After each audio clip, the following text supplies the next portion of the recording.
Hello বন্ধুরা, আসসালামু আলাইকুম। আজকে যেহেতু ছুটির দিন, চলে গিয়েছিলাম আমার গ্রামের বাড়ি। তো গ্রামের বাড়ির একটা ভিডিও নিয়ে আপনাদের সামনে হাজির হয়েছি। এটা আমাদের নতুন বাড়ি, বর্তমানে করা। এই বাড়িটাই এখন আমরা থাকি। আমার আম্মা, আমার ছোটো ভাই এরা থাকে। আর এটা আমাদের পাকঘর, অর্থাৎ এখানে রান্নাবান্নার কাজ করা হয়।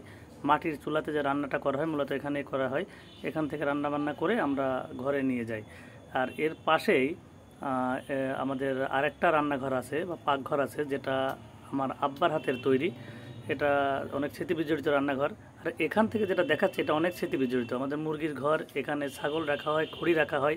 আর এইখানে ছিল আমাদের পাকা বাড়ি, অর্থাৎ সেই পাকা বাড়িটা যে কোনো কারণে হোক ভেঙে গেছে, ফেটে গেছে। তখন আমরা এটা পুরাটা ভেঙে ফেলা হয়েছে, ভেঙে ফেলে এখানে পরিষ্কার করে ফেলা হয়েছে খুব রিসেন্ট।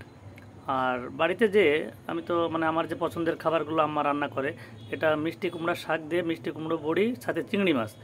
আর ছিল আপনার যে দেশি মুরগির মাংস আলু দিয়ে রান্না করা। তো এটা খুবই আর কি টেস্টি ছিল। মার হাতের রান্না একটু ঝাল বেশি হয়। এদিকে ছেলে মুরগি নিয়ে তার যে খেলাধুলা সে করে যাচ্ছে, মুরগির বাচ্চা সে দখল করে নিয়েছে।